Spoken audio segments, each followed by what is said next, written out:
Welcome back to Squawk. Yesterday, I spoke to Apollo Global Management CEO Mark Rowan at the New York Economic Club about the transformative role of private equity in today's economy. Apollo has almost $600 billion right now in assets under management. I asked Rowan about the state of the economy. I see us as having a non-recession recession. I just don't see any sign in the underlying economy of the kind of demand destruction that is going to put unemployment, back to levels we would really think about as recessionary. I mean, we were at 3.4% unemployment, and people are talking about, oh my God, 4.5%. That used to be full employment like a year ago. And I think that's exactly where we are. I also asked Rowan about returns. We're experiencing a non-recession recession. Investors have lost the tailwind of the Fed's previously accommodative policies. How can they make money? Here's what he said about finding alpha. There's no alpha left in publicly traded or broadly syndicated markets. And there hasn't been for 20 years. And we know this because you can buy this from big asset managers for less than 6 basis points. And we also know it because 93% of active managers have failed to beat the market for 20 years. That's a beta market. So if you want to be liquid in public markets, you're getting beta. That's not bad. It just means that's what you're getting. And by the way, I'll flip to the equity markets now. In the equity markets, 60% of the market is now ETFs. 80% of volume is S&P 500. 5 growth stocks are 25 to 30% of the S&P. We are essentially all levered to 5 growth stocks in the Fed. And 85% of active managers have failed to beat the market for 20 years. I would say that is a beta market too. So where's alpha?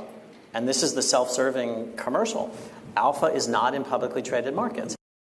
And lastly, I asked Rowan about the association of Apollo's co-founder, Leon Black, and the late sexual predator, Jeffrey Epstein. You know, people make choices. And Leon, it's already said, he made a bad choice in his association with Jeffrey Epstein. And that has, in the market we live in, disqualified him from running the business. And he stepped away. And I think if you asked him, he'd say, it's unfortunate, it's a mistake, and he's very happy to have me running the business. It was a fascinating discussion about so many different things. The Epstein piece was actually just a very small part of it. It was actually the markets were, in many ways, more interesting. But his take that effectively there is no alpha in the public markets is sort of a fascinating element. And then he got into a whole sort of policy discussion about whether, if that's the case, we have to sort of figure out a different way to get public investors to actually be able to either invest in private equity, or that you have to change sort of how all this works. The big mammoth organizations that that are suppressing the alpha, all the quants and everything else. That's why I'm not sure I want alpha if it means 30% moves up and down. I haven't minded this, sort of.